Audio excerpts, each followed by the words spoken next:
Good afternoon, ma'am. Good afternoon, sir. Ma'am, I'm trying my level best to connect with Bluetooth. Just give me a moment. Sure, sir. Sure, sir.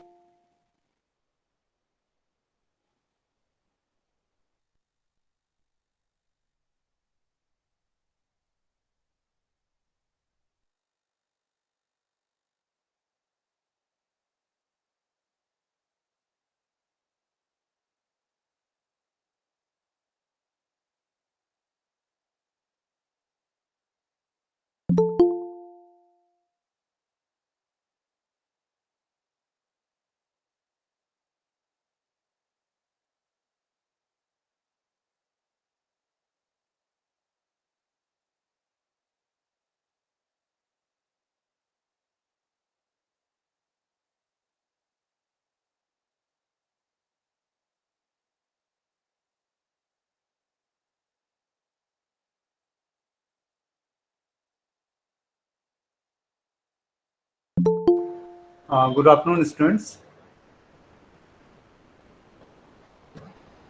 Sir हम start कर सकते हैं. Yes, ma'am. Okay okay thank you sir. Good afternoon, ma'am. Good afternoon, sir. मैं अभी Good हमारे afternoon. Student के जी sir. Yes, ma'am.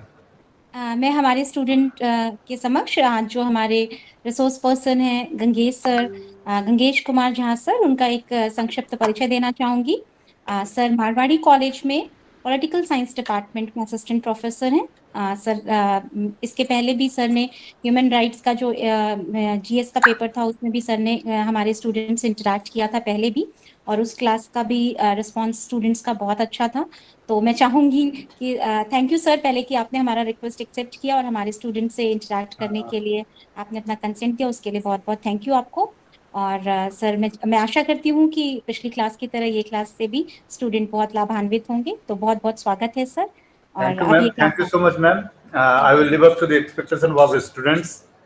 And most likely, I think we'll have some technical issues because I'm seeing some issues with PPT presentation, but I would be trying my level best to present it. Anyway, our topic is well defined, and it has already been indicated by the mem that we have to. Today, we are going to discuss with the issues of gender, justice, and human right. Students, am I audible or not? Sir your Audible sir. Yes. So I think there are two broad issues has been connected in one single line: gender justice and human right. I think you had already 2 or 3 lectures on gender, so there's no point going back into the definition of gender, what gender means, what are the issues in gender. Gender, for the time being, and we should all understand, is a worldview. It's a kind of universe where the roles of the men and female, especially female, has been defined as per the culture, as per the traditions. So it's a socially constructed defined roles, and you may find the roles of women are varying from culture to culture, from countries to country. But more or less, the one thing that's very clear while we have this study of gender, that men have always been in the power to control the lives and the issues of women. So social control, or you can say the control over female, has been there. The subordination has been there, but the degree and the forms of subordination vary. So you may find some distinction within the gender discourse that has come in the view of the many approaches you had within gender studies, like the liberal approach, like the socialist or the Marxist approach. Then you have the post-colonial approach, and currently, I think if you see the contemporary debates in gender studies, they are going much beyond those, the Marxist and the liberal dilemma. They are saying it's post-structuralist debate. So the male and female distinction has been blurred completely. There is no issue of having male and female. Rather, it's issue of the power and the sharing of those power in the society between the male and the female. So that's all issues that we have. The point is that here we have to understand gender justice. Are you getting my point?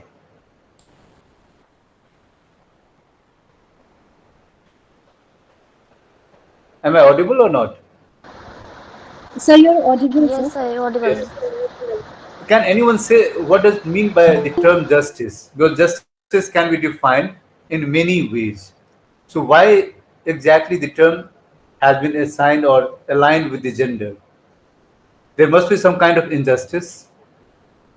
Yes. Can anyone speak? Or ये एक interactive session है students.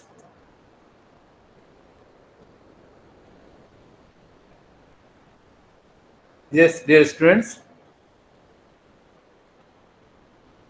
Yes sir. आवाज नहीं आ रही है? अच्छा हाँ, अच्छा गणेश जी, अच्छा गुड आफ्टरनून. बच्चों की आवाज नहीं आ रही किसी की? जी सर, आ रही है आवाज. आ रही? कोई एक आदमी रिस्पॉन्ड तो कीजिए. I think we have to make it a very interactive session. There is no point giving lectures you will find lot of lectures are available on YouTube, so there is no point. मुझे थोड़ा सा जानना है background में, what does it exactly mean by the term injustice? Injustice हम किसे कहते हैं? Everybody says we want justice. Justice from what? Justice for whom? Justice किससे चाहिए, किसके लिए चाहिए? Yes?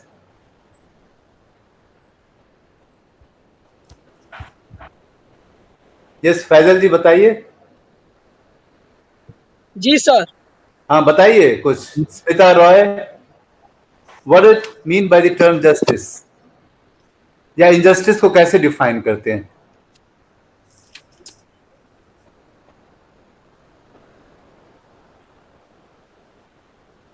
I think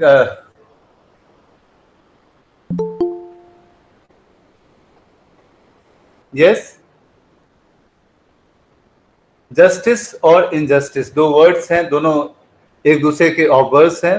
परहैप्स आप लोगों ने कई बार इस वर्ड्स को सुना होगा, कई कंटेक्स्ट में सुना होगा. जो यहाँ का हमारा प्रॉपर कंटेक्स्ट ये है कि ये एक तरह से कैंडिड एडमिशन है on the part of the society that female has been subordinated in every sphere of their life, including the private sphere. I think this thing would be more known to you when you go further on the classes. Private sphere जो पूरा का पूरा एक debate था feminism का, अगर आप लोगों ने शायद सुना होगा, ये कई रूप में आया हमारे यहाँ. 1960s में western America was the citadel जहाँ पे सबसे पहला जो फेमिनिज्म का इशूज आया था वो यही था कि महिलाओं को कैसे ये अधिकार दिलाया जाए, जहां पे उनके पब्लिक स्फेयर में जो राइट्स थे उसको कैसे लिया जाए या उसको रेस्ट किया जाए. वहां पे जैसे पॉलिटिक्स, सफरेज बेसिकली स्टार्ट हुआ था राइट टू वोट से, कि महिलाओं को भी वोट देने का अधिकार है. आप सबको ये पता ही होगा कि महिलाओं को वोट देने का अधिकार बहुत बाद में आया. इनफैक्ट और Indeed you can say in the 19th century, 20th century के बिगिनिंग में. और ये शुरुआत यहीं से हुई थी. First women can take decisions and decision on momentous matters that is going to save the life of the society and their own life. Women have been thrown off. हमारे यहाँ भी एक डिबेट चला था, आप लोगों को शायद याद हो कि जब हमारा देश आजाद हुआ 1950 के करीब, हमारा संविधान एक तरह से प्रोक्लेम हुआ, उसमें भी ये डिबेट चला था कॉन्स्टिट्यूएंट असेंबली में. बहुत भारी डिबेट चला था कि क्या हम सबों को अधिकार दे दें एक साथ वोट देने का, जो कि ब्रिटिशर्स ने शायद नहीं दिया था, बहुत बाद में दिया था, और वो भी बहुत लिमिटेड राइट्स दिए थे.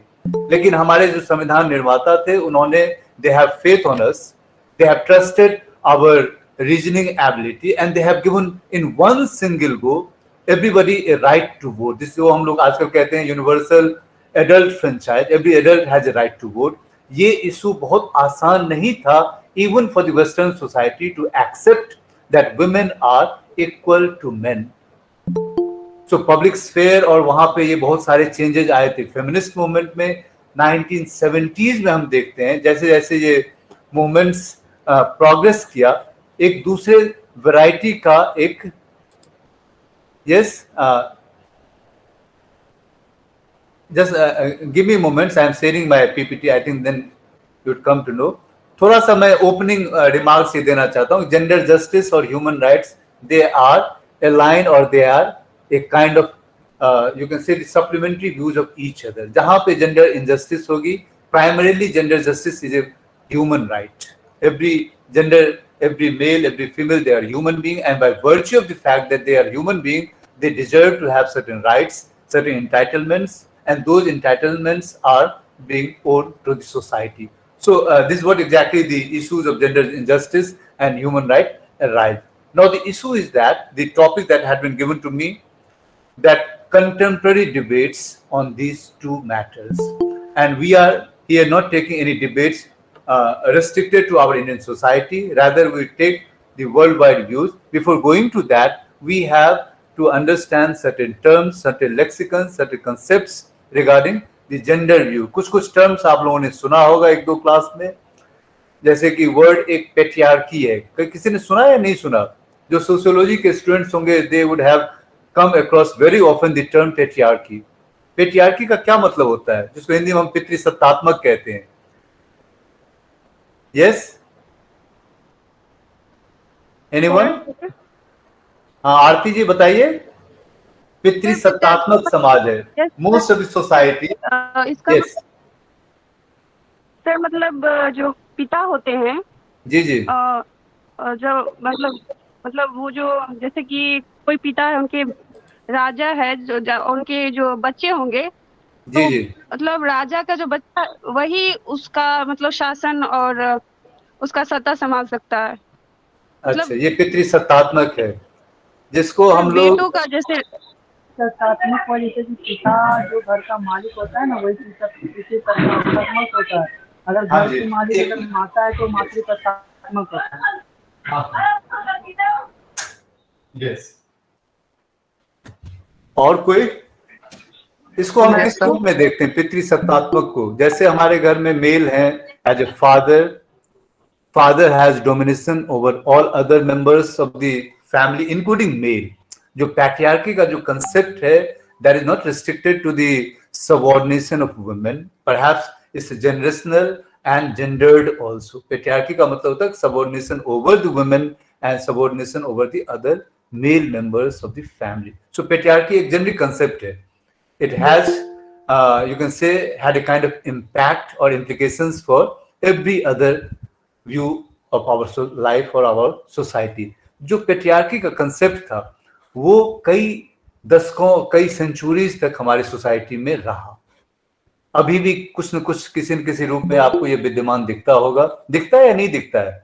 Have you ever seen the, आपको किसी को याद है जब अफगानिस्तान में तालिबान का शासन आ रहा था, और अगर आप रिकॉल करेंगे वो इमेज जहां पे लोग हवाई जहाज के ऊपर चढ़ के भाग रहे थे, how many female and how many child you have seen जो उस जहाज में लटक के जा रहे थे, जहाज के अंदर जबरदस्ती घुस के जा रहे थे? Have you seen any female and child into those? नहीं देखा होगा. यस, नहीं. ऐसा क्यों था? What was the reason therefore? ये आपके कंसाइंस को कभी हर्ट किया या नहीं किया? You see that even the so-called barbaric rule of Taliban has left, and the people, they have left their female and their child to fend for themselves. उन्होंने बिल्कुल उसको छोड़ दिया. ये भी नहीं सोचा कि इनकी भी जान और ये हमारे फैमिली के ही लोग हैं, and they should also need the protection. They should also need to be protected from the wrath of the Talibans. लेकिन लोगों ने नहीं सोचा. ये भी एक पैट्रियार्की, एक बहुत ही, you can say it's a blatant example in our society in current days.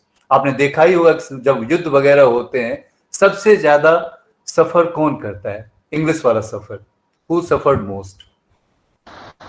female and child. Women and child. They are the harshest victims of these, either the war or even during peace conditions. Society do not allow them to enjoy the equality as the other members are.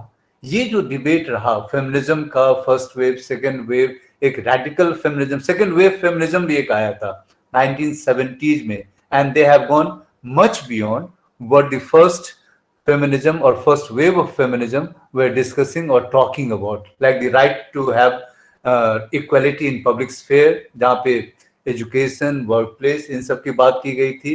ये जो second wave of feminism था, it is much farther, or you can say much elaborate in its impact, taking into consideration the private sphere, जहाँ पे महिलाओं ने कहा कि सबसे ज्यादा रिफॉर्म की जरूरत है.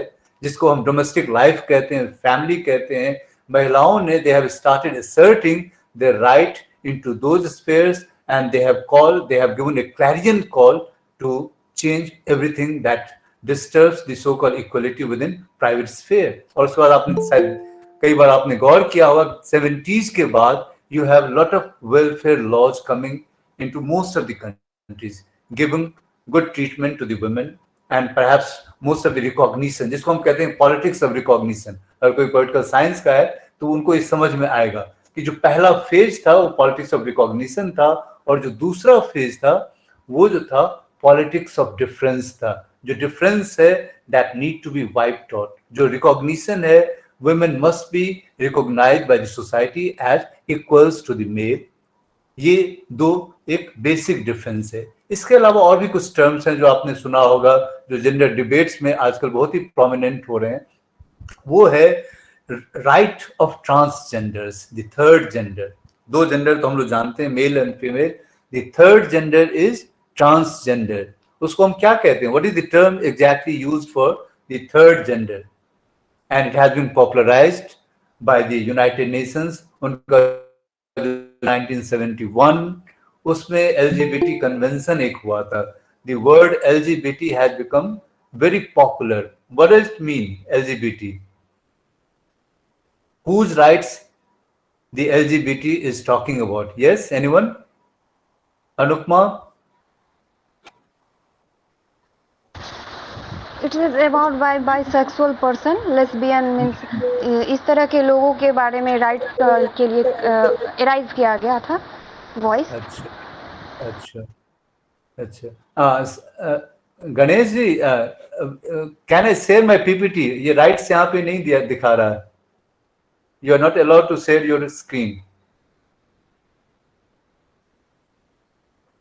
सर मैं कॉल करके गणेश जी को बोल देती हूँ, वो चेक कर लेंगे सर। एलजीबीटी का, yes ma'am, thank you ma'am. LGBT का जो मतलब होता है, जो लेस्बियन गे राइट्स की बात हम लोग कहते हैं, ट्रांससेक्सुअल्स की बात करते हैं, ये सभी समाज के एक तरह से जो इक्वल, ये थर्ड फेज में ये पहुंच गया, जहां पे बिल्कुल 70s के बाद you have the arrival of LGBT community to the four.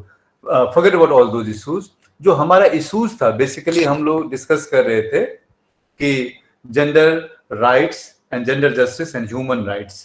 Human right किसको कहते हैं? What is exactly mean by the term human rights? Rights of human being. अगर इसको हम सीधे शब्दों में कहें, does human being include women? Yes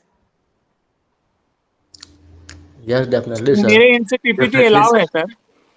नहीं, इसमें मेरे यू आर नॉट अलाउड दिखा रहा है। यू आर नॉट अलाउड, एक मिनट to share your screen. Yes sir, allow का है सर। गणेश जी, मेरे में वो किसमें जो मोर ऑप्शंस मेरे वाला, साइड से शेयर दे स्क्रीन अलाउ है सर। नहीं मेरे इसमें नहीं अलाउड दिखा रहा, मेरे लैपटॉप पे अलाउ नहीं दिखा रहा। एक बार फिर से लॉग इन करिए, एक बार डिस्कनेक्ट होगा फिर से डिस्कनेक्ट करिए सर। फिर लंबा प्रोसेस हो जाएगा। यस, तुरंत हो जाएगा सर, देखिए नहीं। अच्छा अच्छा अच्छा, मैं एक मिनट, just students give me a moment. मैं थोड़ा सा पीपीटी आपको बाद में शेयर कर देता, but then we'd have discussion on around the issues that we had taken into our PPT. Yes, just give me a moment.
Yes, I have joined.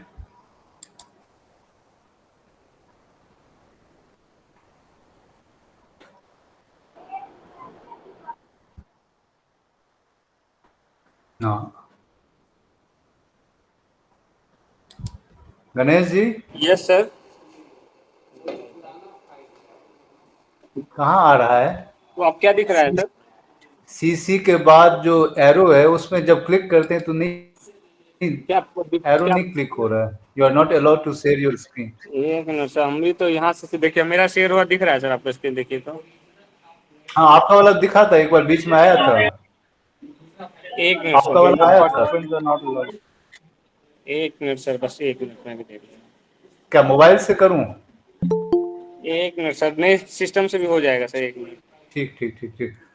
Students, I think in the meantime, we need to understand the rationale for this class today or this issue today. What are the rationale? इसके पीछे क्या rationale क्या हो सकता है? Why we are reading these issues? As a student of science, commerce, जो हम लोग issue पढ़ रहे हैं gender sensitization का, what could be the rationale? इससे हमें क्या what we are going to understand or comprehend? Yes, anyone?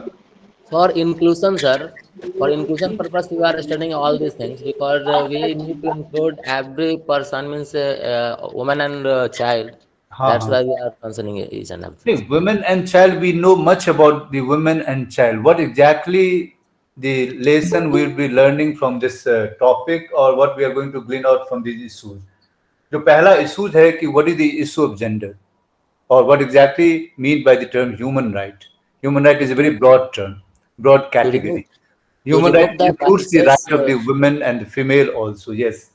Then the second, yes, yes, sir, बताइए. this may be to remove the biases that are present or Yes, presenting the all biases that had crept into the system either through the cultures or through the stereotyping or through the sir अब देखा जाए एक बार। हाँ, एक बार देखता हाँ, अब दिख रहा है। Yes, thank you Ganesh ji, thank you so much. जी अब दिख रहा है।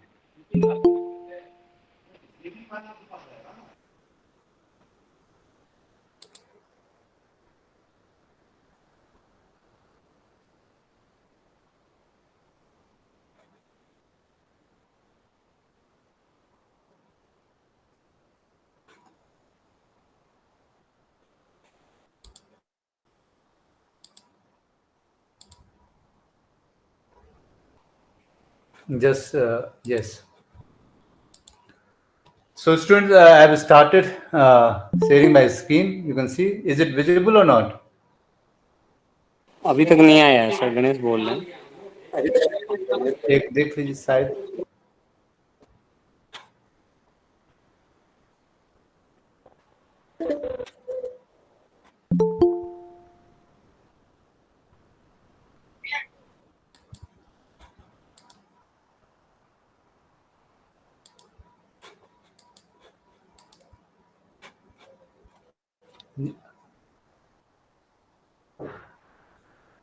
अब आया शायद। यस यस सर, आ गया। हाँ, यू आर प्रेजेंटिंग। तो इसमें कुछ खास नहीं है। पीपीटी आप देख सकते हैं जो हम लोगों ने डिस्कस किया था बिगनिंग में, कि कुछ टर्मिनोलॉजीज हम लोगों ने डिफाइन किया था कि how we understand the issues of gender. नहीं कर रहा है सर। अच्छा, एक वो मूव करे सर स्लाइड। स्लाइड मूव करता हूँ, एक मिनट। जस्ट विजिबल है? No sir, no. Yes, sir. Yes sir, yes sir. This is visible. आप sir, देख actually, सकते हैं टर्म्स वगैरह जो हम लोगों ने डिस्कस किया था। पैट्रियार्की, जेंडर, जेंडर का एक डिफिनीशन भी है, जो जेंडर का बहुत बेसिक डिफिनीशन है, WHO ने दिया था कि those characteristics of women and men that are largely socially created. जो जेंडर है एक सोशल कंस्ट्रक्ट है, ठीक है, while sex is biologically determined, ठीक है। फीमेल मेल जो है that's on the basis of sex. Gender जो है एक तरह से सोशली क्रिएटेड और कल्टिवेटेड वैल्यू है। पेट्रियार्की को आप देख ही सकते हैं, पितृसत्ता भी कहते हैं हिंदी में, बंगाली में कहते हैं पितृतंत्रो। फेमिनिज्म हम लोगों ने थोड़ा सा देखा ही था। फेमिनिज्म एक तरह की आइडियोलॉजी थी, एक तरह के मूवमेंट्स थे which helped in the promotion of the causes of gender, especially the females and their rights. Many rights have been earned, many rights have been wrested in the process of this feminism. Human rights के बारे में हम लोग discuss कर रहे थे. Human right किसको कहते हैं? The rights which are given to the human being. That also includes the right of the female, yes or not? Yes. Yes. ठीक है. जेंडर, जेंडर के बारे में एक जो चीज कही जाती है कि अगर आपको जेंडर के बारे में जानना है तो ये भी जानना जरूरी है कि what gender is not about. I am leaving that options to you that you would understand what gender is not about, but what gender is about, इसके लिए आप देख सकते हैं कि ये 3-4 जो पॉइंट्स हैं, स्क्रीन पे आपको दिख रहा होगा points. Gender is all about the social roles, the relations between men and women in the society. It affects all parts of our lives. Sir, you missed the third and fourth slide, sir. हाँ, मैं आऊँगा. I would come. It's not in the chronological order. I would come back to that point. It changes over time. जो gender relation है, इस dynamic relation है. Dynamic relation क्यों कहते हैं? Why we call it dynamic relation? अगर आप याद करेंगे कि हमारे दादी और दादा के जमाने में जो ऑपरेशन था, जो सबऑर्डिनेशन था, आजकल के जमाने में उस लेवल का या उस फॉर्म का ऑपरेशन नहीं दिखता है. But the fact remains, men are in the control of the life of women. That fact have not changed. है कि नहीं? जो क्वेस्ट फॉर इक्वालिटी थी फेमिनिस्ट मूवमेंट में, या क्वेस्ट फॉर जो डिफरेंस था, वो अभी भी है, लेकिन उसका फॉर्म या उसकी जो डिग्री है वो थोड़े बहुत change हुए हैं. So it's a dynamic concept. It changes over time.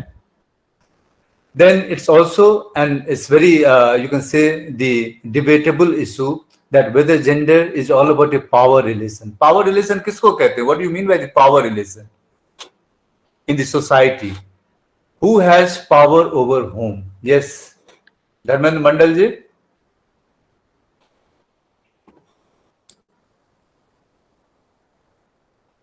Yes.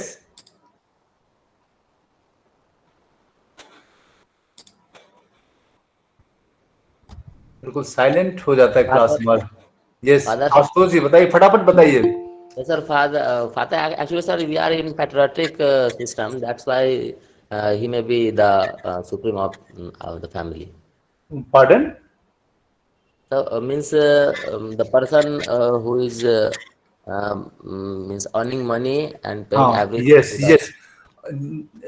You mean to say that economic conditions are such, or it has been structured in such a way where the male exercises more power over the women. This is exactly true. That's also a kind of power relation. But not only that, even many other issues are being decided, dominated, or you can say defined by the male in our society. जिसको हम लोग कहते हैं patriarchy कहते हैं, वो जो है पावर रिलेशन रहा है सोसाइटी में. अब आप देखते हैं कि आजकल एक नया डिबेट आ रहा है, किसी ने अगर गौर किया होगा कि marital rape in the marriage को हम कहते हैं कि it's very solemn institution. Marriage जो है is based on the trust between husband and wife. Then how does this issue of rape arise? इसको कैसे रिजॉल्व किया जाए? And this issue came across the court also. The court has not given any final remarks on that, rather allowing our society to discuss and deliberate those matters, which we are not in a hurry because it's very cultural and very contested matters. लेकिन आप देख सकते हैं कि ये जो debates है, private spheres का जो डिबेट है, how it's becoming more public. तभी आपने देखा, कभी सुना होगा, पर्सनल इज पॉलिटिकल. जो सेकेंड फेमिनिस्ट डिबेट आया था उसमें कहा था there is nothing as such what we call as personal rights or personal matter. Everything personal is political. यानी कि जो personal matters हैं, it has implications for the politics. It has a very wider implications. So those issues are also needed to be discussed, resolved, either in favor of the women or primarily between the male and the female. So जो personal social का issues था वो उस पे आया था. Let's move about. जो आपने कह रहा एक मैंने छोड़ दिया था. Perhaps I could have come later on this slide.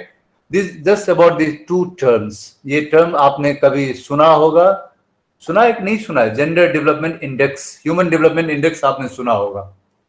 UNDP जो यूनाइटेड नेशन की एक संस्था है, वो नेशंस को मेजर करते हैं on many issues, there poverty, there income, their level of the life style.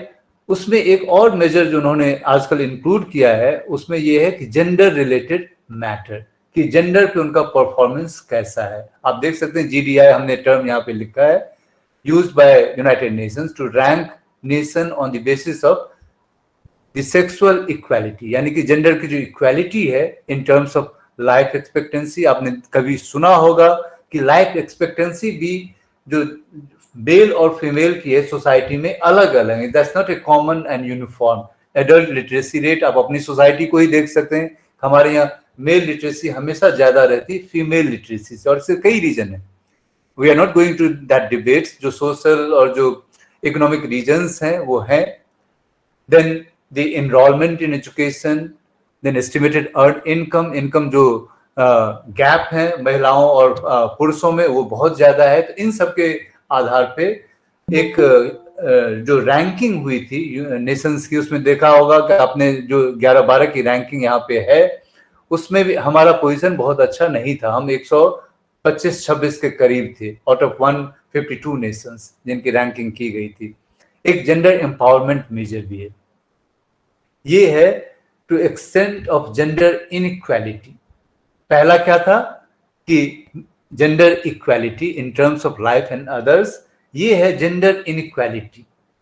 उसके बेसिस पे एक रैंकिंग की गई थी जिसमें जो इशूज आया था वो आया था male versus female legislator. Male legislator कितने हैं, यानी कि जो पॉलिसी मेकिंग एक्सरसाइज है उसमें महिलाओं का कितना कंट्रीब्यूशन है, क्या योगदान है, क्या महिलाएं इक्वली कंट्रीब्यूट करती है, perhaps no.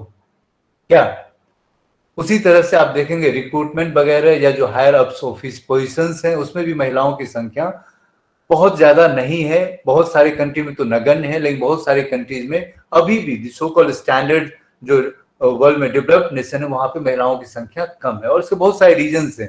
There are no biological reasons. Feminist movement का यही मानना था कि ये जो गैप्स है, ये जो कमी है, these are not precisely because of biology, these are precisely the cultural and social reasons.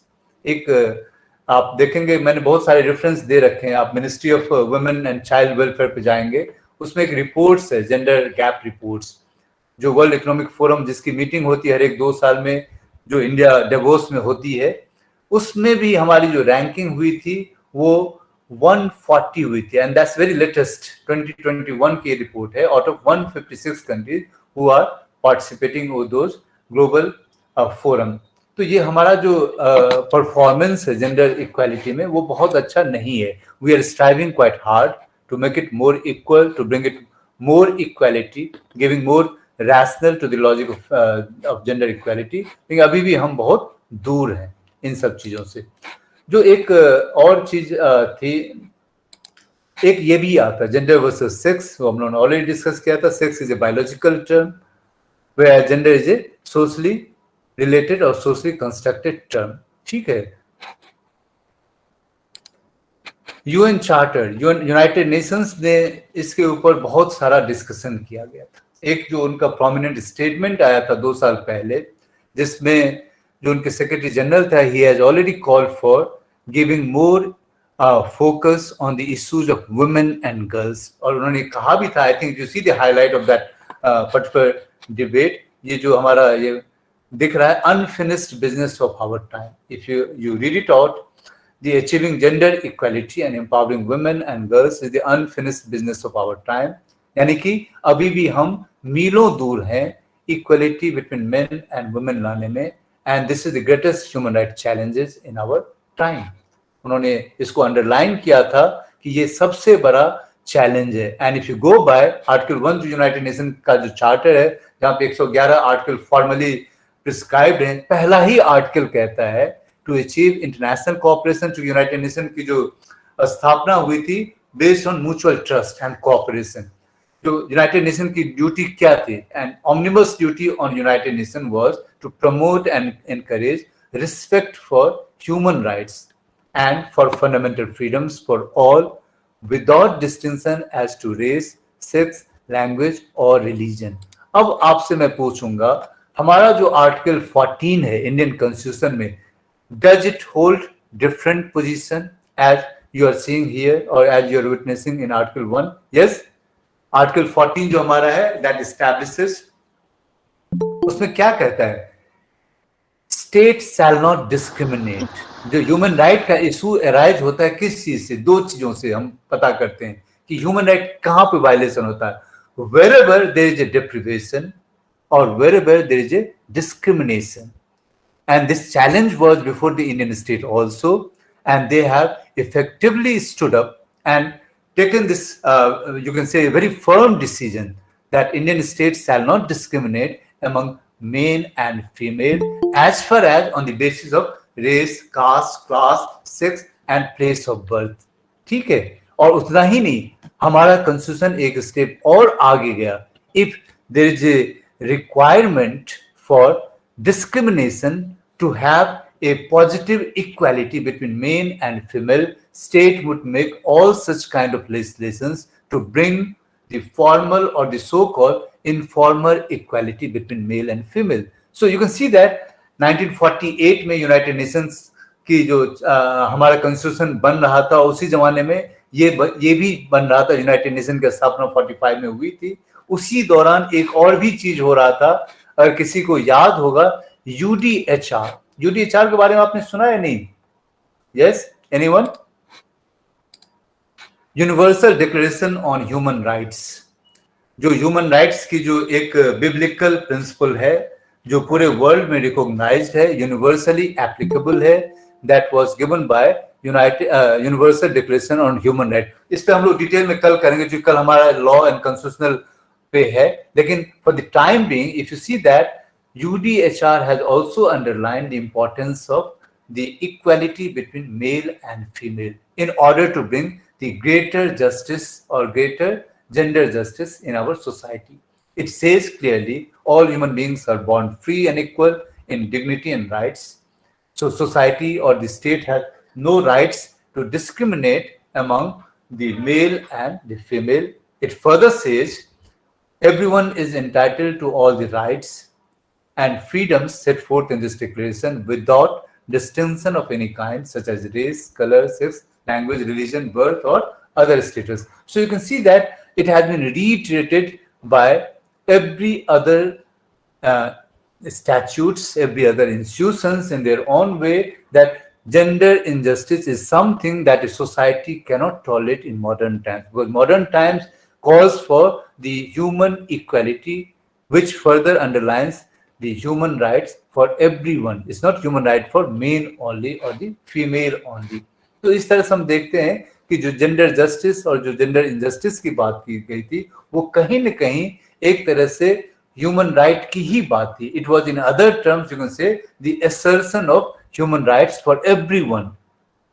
It's not excluding anyone, rather it's inclusive. This whole idea of human right would become inclusive moment we have the gender equality in our society. So the quest for equality would remain and is always there.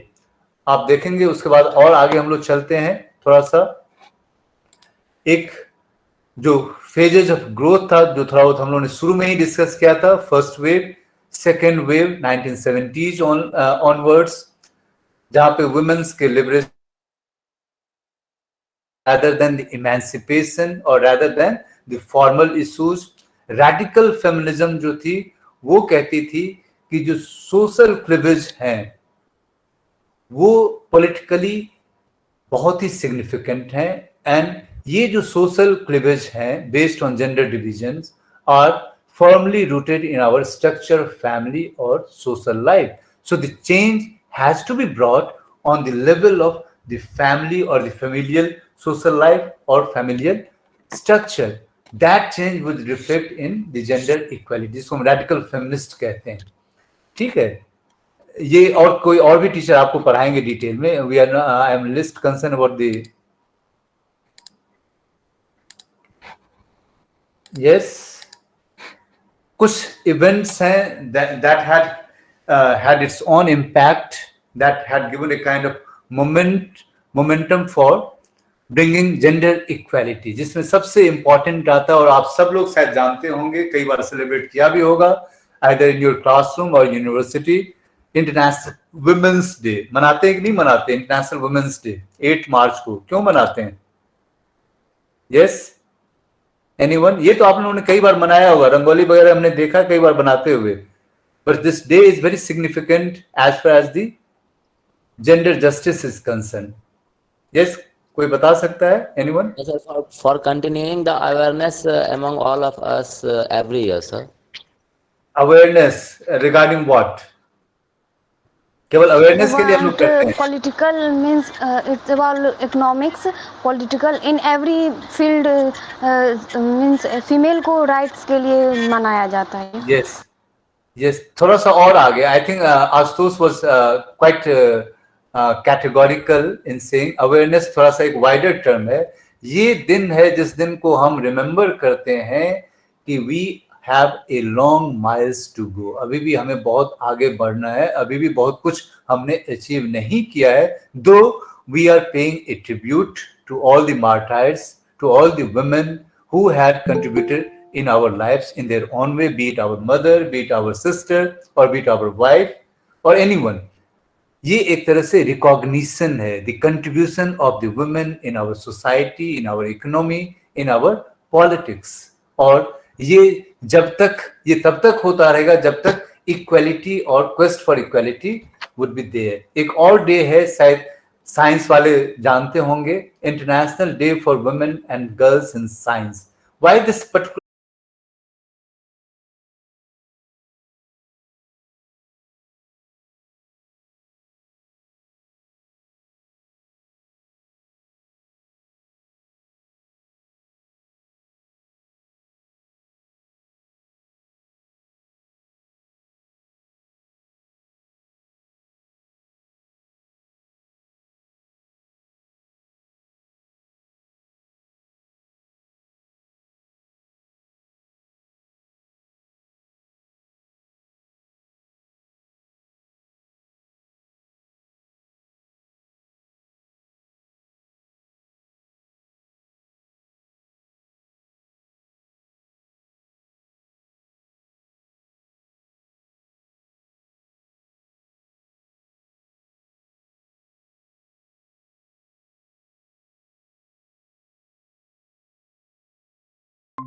Day on June 19th, international day of girl child. ये एक world wide fact है कि female to mail population जो है वो बहुत कम है। बहुत सोसाइटी हैं जो सो कॉल डेवलप्ड हैं या जो सो कॉल अंडर डेवलप्ड हैं, मेल टू फीमेल रेशियो बहुत ही एक डिस्पेरेट रेशियो है, जहां पे मेल की संख्या ज्यादा है और फीमेल की कम है। अब ऐसा क्यों होता है ये आपको पता है कि there are certain stereotypes, social and cultural taboos हैं, जहां पे मेल और मेल चाइल्ड के लिए प्रेफरेंस ज्यादा है और फीमेल के लिए कम है, because we understand female as a burden, female as something as a liability, और मेल को हम लोग मानते हैं कि everything including your the lineage of the family has to be taken forward by the male.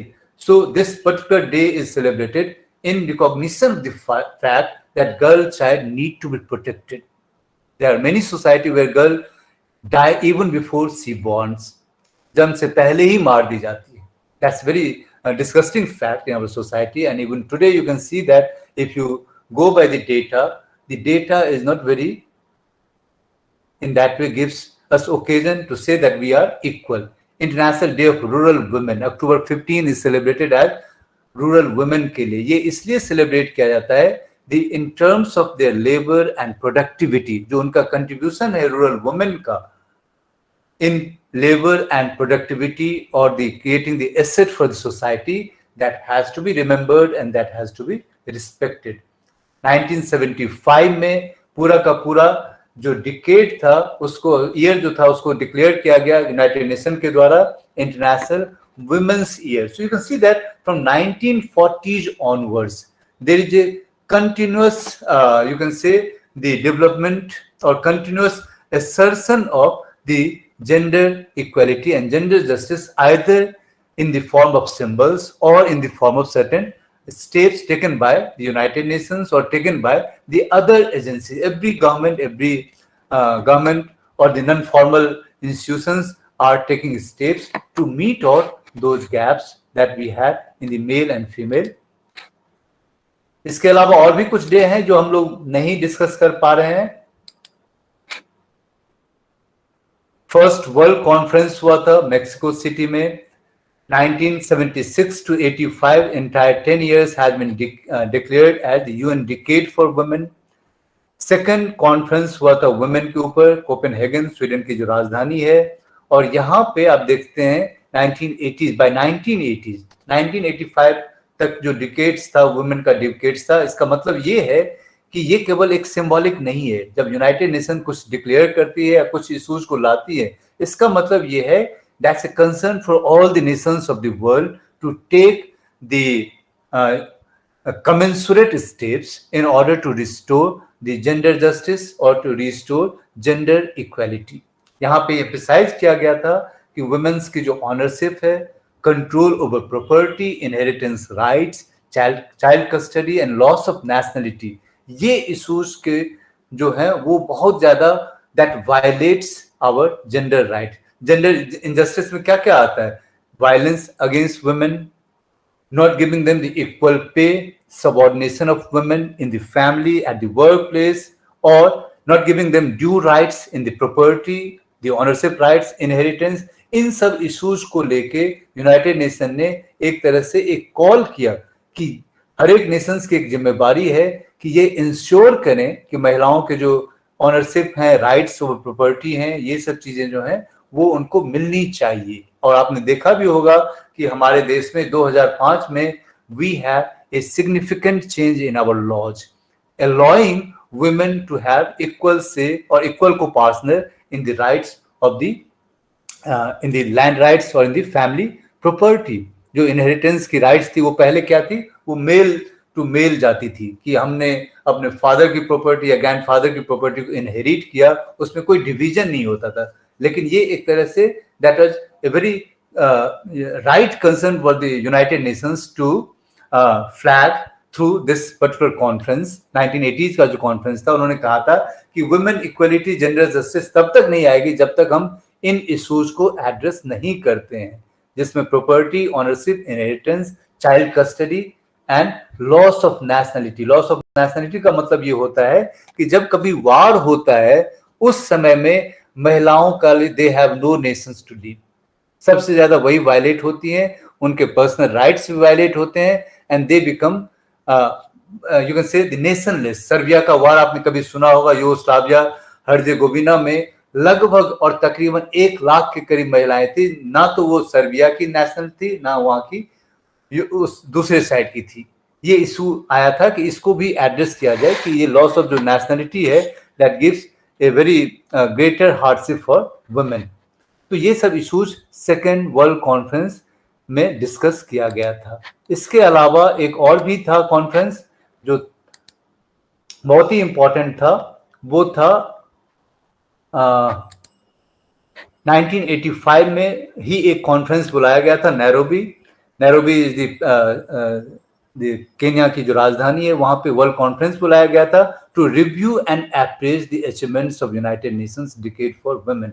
जो 1976 से 85 तक जो डिकेड डिक्लेयर किया गया था, क्या उस 10 साल में कुछ भी हम आगे बढ़ पाए या नहीं.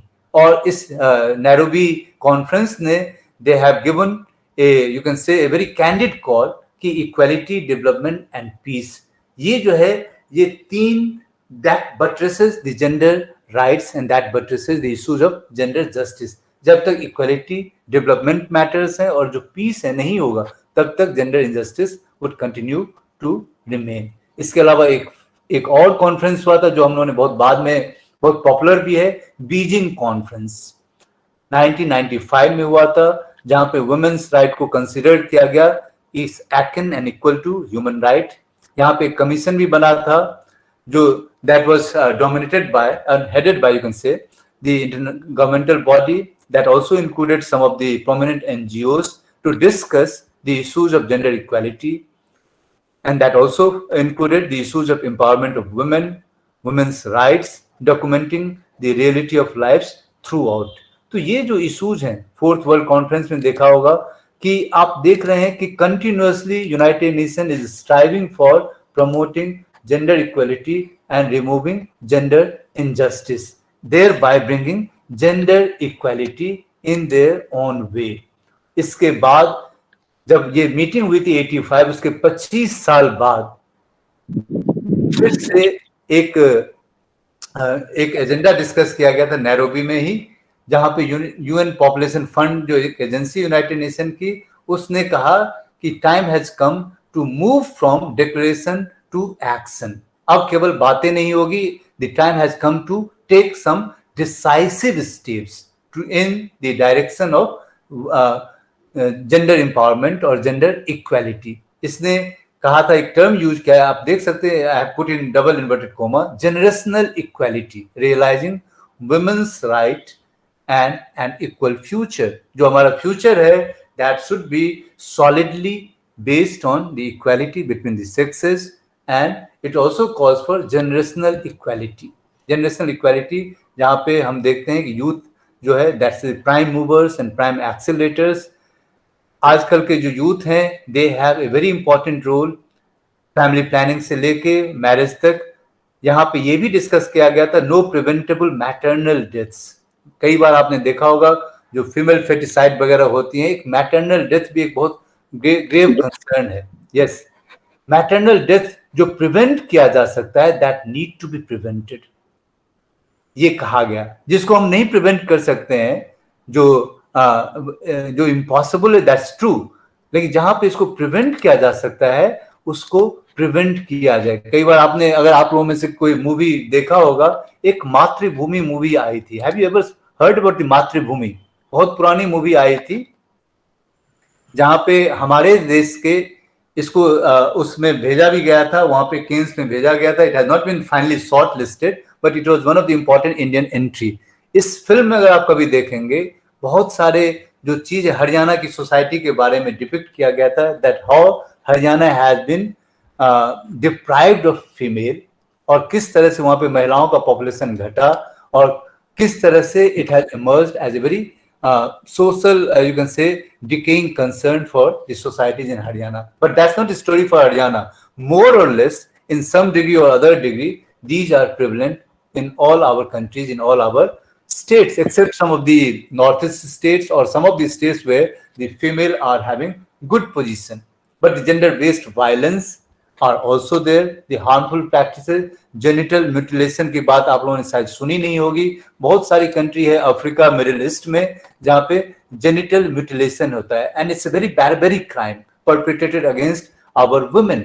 UN has called for stopping this barbaric practices.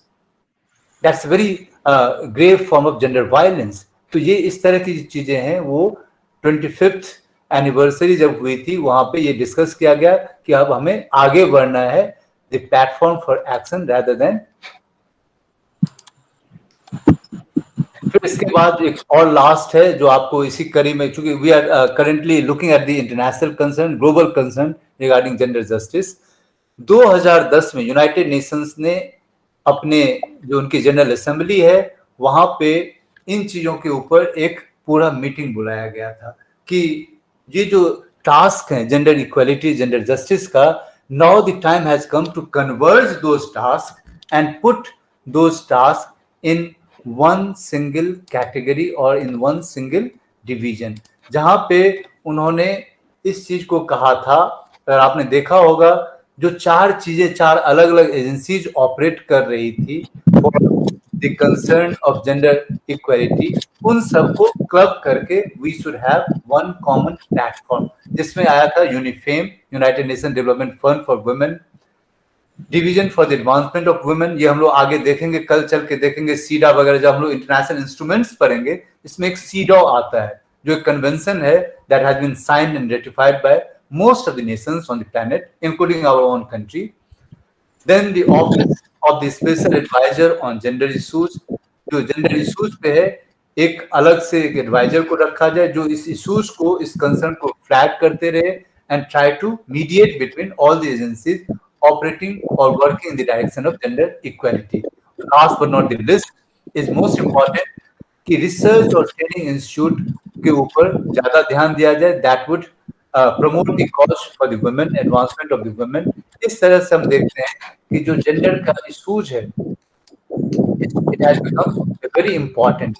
इसी तरह से एक और इशूज आया था जो एलजीबीटी के ऊपर हम लोगों ने थोड़ा सा डिस्कस किया था कि how LGBT rights has become a prominent feature for human rights, prominent component of the human rights.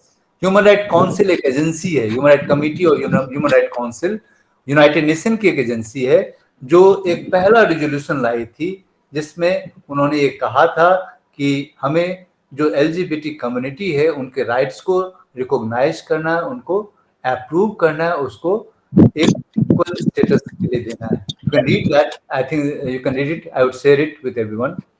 LGBT community and the yes, anyone, Archana Kumari, would you like to say anything?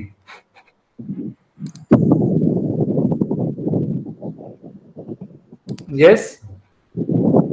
इसके अलावा जो last में एक आता है point हमारे United Nations के agenda में, वो है sustainable development goals. Have you heard about this sustainable development goals? कभी आपने शायद अगर यूनाइटेड नेशंस वगैरह पढ़ा होगा तो एक मिलेनियम डेवलपमेंट गोल आया था 2000 में। यूनाइटेड नेशन ने ये प्रण लिया कि by 2015 we would remove abject poverty, we would bring all kind of equality, we would give all kind of rights including the right to health and right to family care, जिसको उन्होंने millennium development goals कहा था। और उसके तहत Nations के ऊपर एक जिम्मेवारी थी कि by 2015 they would align with those. These are the major bottlenecks in bring gender parity or gender equality, and in all those goals it has been incorporated to bring and achieve those equality, sustainable development goal। ये 2030 तक एक तरह से commitment था Nations के बीच में कि they would bring, ये हम लोग कल डिस्कस करेंगे, CEDAW international bill of rights. I think this not very important. इसके बाद जो लास्ट में हम एक इशू देख रहे थे कि क्या इन सब उपाय और इन सब अनाउंसमेंट के बाद भी क्या जेंडर जस्टिस अचीव किया जा सका, और whether is still a mirage that we are chasing in loops. Yes, anyone? Now we are coming to the discussion, last leg of our discussion. क्या gender injustice एक reality है या एक myth है? Gender justice? Yes. Sir, partially it's a myth and partially it's true, sir. ये बहुत ही गोल मटोल answer आपने दिया Manish ji. Partially means what? Partially for partial nations or for all the nations? इसमें No, सवाल कुछ partially और था। सवाल some ये extent, था, sir. सवाल ये था कि क्या नेशंस सीरियसली वाकई में वो चाहते हैं जेंडर इक्वालिटी, या वो केवल एक लिप सर्विस दे रहे हैं कि yes since it's a commitment that we have ratified and it gives a kind of you can say good vibes for nations कि so called democracy है, democracy talks about equality, rule of law, so ultimately it falls upon them to have some kind of gender concern or gender equality. But what is the real issue? What are the core issues in having gender injustice? क्या gender violence बढ़ा है या घटा है हमारे समाज में, और gender based violence? Yes, increased, sir, day to day इसका टाइप्स और बढ़ता ही जा रहा है, इंक्रीज बढ़ता ही जा रहा है। So where the lapses are, कहाँ पे लैप्सेज कहाँ पे दिख रहा है आपको? क्योंकि मैं बहुत ज्यादा I don't have mastery in gender science और gender topics, Sarika ma'am would have more to say on that, लेकिन लैप्स कहाँ पे आपको लग रहा है? Whether we as an individual are responsible और कलेक्टिवली एज सोसाइटी, और somewhere our institutions which is heavily dominated by the male and male led agencies, या कहीं न कहीं ये एक तरह से इसको हम कहते हैं कि एक्सेप्टेंस है इन कॉमन पार्लेंस कि female are inferior to male, biologically we are different, that is true, there is no point arguing that biologically we are different, but otherwise can those roles be not taken up by the women? आपने देखा होगा कभी supreme court ने एक बहुत ही अच्छा decision दिया, perhaps you could have come across that women could be incorporated in combatant position. जो हमारी आर्मी में जो रोल है वुमेन का वो नॉन कॉम्बिटेंट में था, यानी कि वो कॉम्बैट या वार जोन में उनको नहीं भेजा जाता था। But the women of late, they have been asserting and they have proved also by flying the missiles and by flying the so many crafts that they can take up those challenges of combats, and they should be given those positions. And Supreme Court has rightly given the announcement or the you can say the declaration that women should be given. लेकिन कहीं ना कहीं अभी भी एक तरह से हम देखते हैं कि ये एक लंबा और एक ये बहुत ही you can say never ending concern है gender parity का, and it would continue to haunt us in as an individual और as a society. कहीं ना कहीं ये हमारे ऊपर भी एक जिम्मेवारी है कि हम इस चीज को भी माने जो अब तक हमारे जो कल्चरल स्टीरियोटाइप्स हैं कि महिलाओं को जहाँ पे हम सबऑर्डिनेट करते हैं वो सब चीजें भी हार्मफुल करती है नहीं करती है। जिसमें आपने देखा होगा कि जो आपको सीडा ने इसके ऊपर बहुत ही एक विस्तृत जो हम लोग कल थोड़ा बहुत देखेंगे डिटेल में, इसके अलावा और क्या क्या इश्यूज हैं, what are the issues. Human right तो हम आप लोगों ने पढ़ा ही होगा, human right concerns all kind of rights that includes the rights of the women specific rights. लेकिन जो जेंडर जस्टिस की बात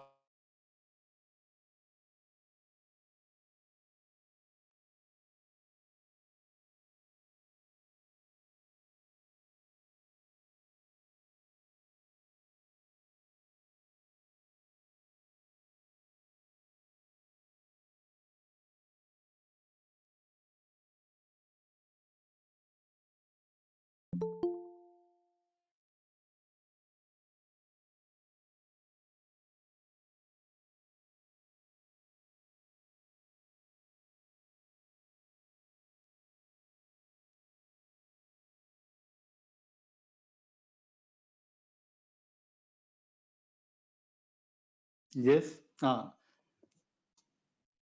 Hello. Am I audible? Yes, sir. मेरी लाइट चली गई थी इसलिए I come back to my mobile. So we have reached to the last leg. कुछ समझ में आया कि नहीं, क्योंकि मैंने I have thrown up many issues.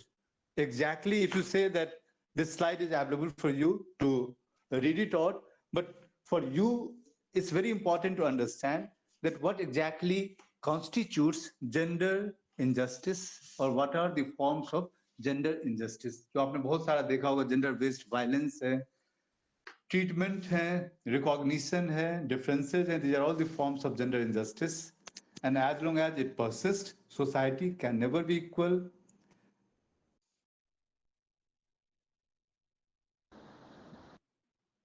yes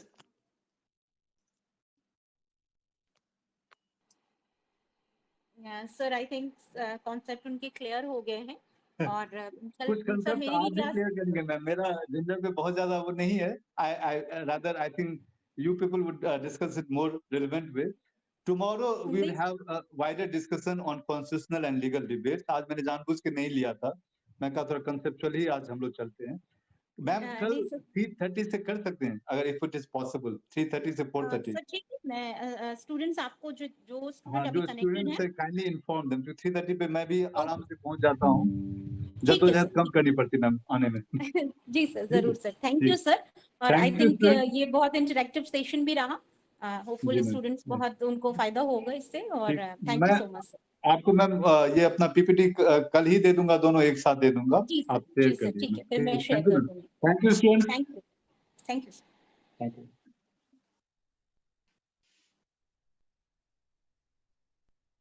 thank you Ganesh ji, thank you. Yes, a lot of